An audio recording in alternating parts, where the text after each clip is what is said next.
जय श्री राधा रानी सरकार की, जय श्री कृष्ण भगवान की, जय पुत्रदा एकादशी व्रत की। मंदिर शिव बंसी वाले महात्मा यूट्यूब चैनल की ओर से हम आप सभी भक्तों का हार्दिक अभिनंदन करते हैं। आज हम आपको पौष मास के शुक्ल पक्ष की पुत्रदा एकादशी व्रत की कथा को सुनाने जा रहे हैं। तो इस वर्ष 2024 में पौष मास के शुक्ल पक्ष की पुत्रदा एकादशी का व्रत 21 जनवरी 2024 दिन रविवार को रखा जाएगा। जी हां, पुत्रदा एकादशी व्रत 21 जनवरी 2024 दिन रविवार को है। तो जैसा कि नाम से ही मालूम होता है कि पुत्रदा एकादशी का व्रत रखने से पुत्र की प्राप्ति होती है। हमारे हिंदू धर्म ग्रंथों में स्पष्ट बताया गया है कि अगर कोई भक्त पुत्रदा एकादशी का व्रत पूरी विधि के अनुसार रखता है, श्रद्धा भावना से रखता है, तो उससे भगवान की कृपा से पुत्र की प्राप्ति हो जाती है, घर में खुशियां आती हैं। तो पौष मास के शुक्ल पक्ष की पुत्रदा एकादशी व्रत की कथा इस प्रकार है। बोल श्री राधा कृष्ण भगवान की जय। युधिष्ठिर जी भगवान श्री कृष्ण जी से कहने लगे हैं कि हे श्री कृष्ण, हे प्रभु, आप कृपा करके बताइए कि पौष मास के शुक्ल पक्ष में कौन सी एकादशी होती है, उसका क्या नाम है, कौन सी विधि है तथा उसमें किस देवता का पूजन किया जाता है। ये कथा सुनाने की कृपा कीजिए। आज युधिष्ठिर जी महाराज के इन वचनों को सुनकर भगवान श्री कृष्ण जी कहने लगे हैं कि हे राजन, पौष मास के शुक्ल पक्ष की जो एकादशी है उससे बतलाता हूँ, सुनो।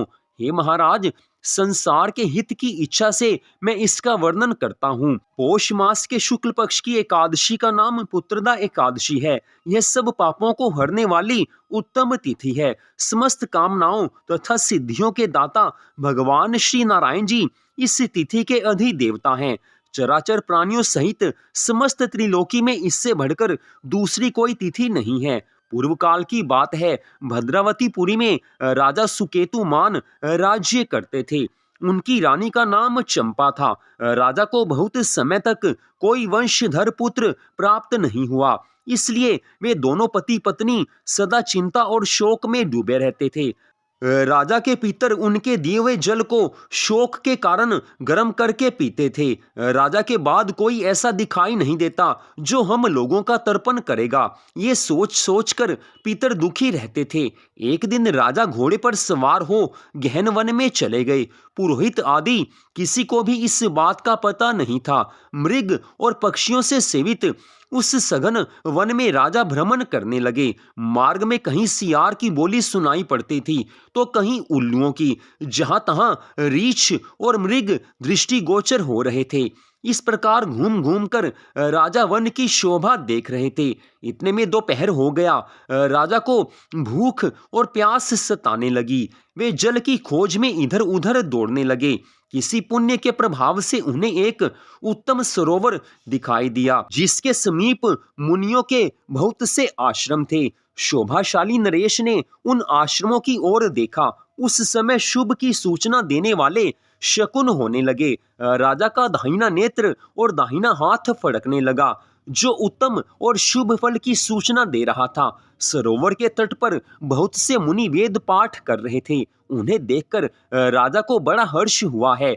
वे घोड़े से उतरकर मुनियों के सामने खड़े हो गए और पृथक पृथक उन सब की वंदना करने लगे। वे मुनि उत्तम व्रत का पालन करने वाले थे। जब राजा ने हाथ जोड़कर बारंबार दंडवत किया, तब मुनि बोले, हे राजन, हम लोग तुम पर प्रसन्न हैं। राजा बोले, आप लोग कौन हैं, आपके नाम क्या हैं तथा आप लोग किस लिए यहाँ एकत्रित हुए हैं, यह सब सच सच बताइए। मुनि कहने लगे हैं कि हे राजन, हम लोग विश्व देव हैं, यहाँ स्नान के लिए आए हैं। माघ मास निकट आया है। आज से 5वें दिन माघ का स्नान आरंभ हो जाएगा।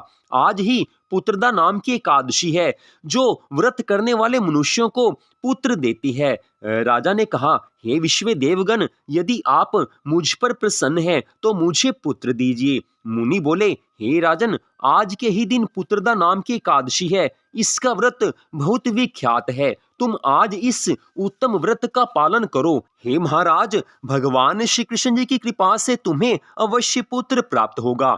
इतनी कथा सुनाकर भगवान श्री कृष्ण जी धर्मराज युधिष्ठिर से कहने लगे हैं कि हे राजन, इस प्रकार उन मुनियों के कहने से राजा ने पौष मास के शुक्ल पक्ष की पुत्रदा एकादशी के व्रत का पालन किया। महर्षियों के उपदेश के अनुसार विधि पूर्वक पुत्रदा एकादशी का अनुष्ठान किया।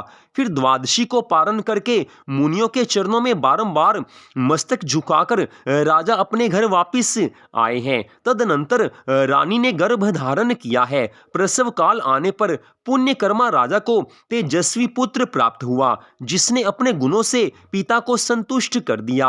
वह प्रजाओं का पालक हुआ। इसलिए हे राजन, पुत्रदा एकादशी का व्रत अवश्य करना चाहिए। मैंने लोगों के हित के लिए तुम्हारे सामने इसका वर्णन किया है। हे राजन, जो मनुष्य एकाग्रचित होकर पुत्रदा एकादशी के व्रत का पालन करते हैं, पूरी श्रद्धा भावना से व्रत रखते हैं, वे इस लोक में पुत्र को प्राप्त करके मृत्यु के पश्चात स्वर्गगामी होते हैं, अर्थात स्वर्ग में वास करते हैं। हे राजन, इस कथा को पढ़ने और सुनने मात्र से अग्निष्टोम यज्ञ का फल मिल जाता है। तो इस प्रकार भगवान श्री कृष्ण जी ने धर्मराज युधिष्ठिर को पौष मास के शुक्ल पक्ष की पुत्रदा एकादशी की व्रत की कथा को सुनाया है। तो मंदिर बंसी वाले महात्मा यूट्यूब चैनल की ओर से आज की इस परम सुंदर कथा को सुनने के लिए आप सबका हार्दिक धन्यवाद। भगवान श्री राधा कृष्ण जी की, भगवान श्री लक्ष्मी नारायण जी की पुत्रदा एकादशी व्रत की अनंत कृपा सदा आप सब पर, आपके परिवार पर बनी रहे। इसी मंगल कामना के साथ जय श्री राधा रानी सरकार की, जय श्री कृष्ण भगवान की, जय श्री लक्ष्मी नारायण जी भगवान की, जय पुत्रदा एकादशी व्रत की। जय जय श्री राधे, जय जय श्री राधे, जय जय श्री राधे श्याम।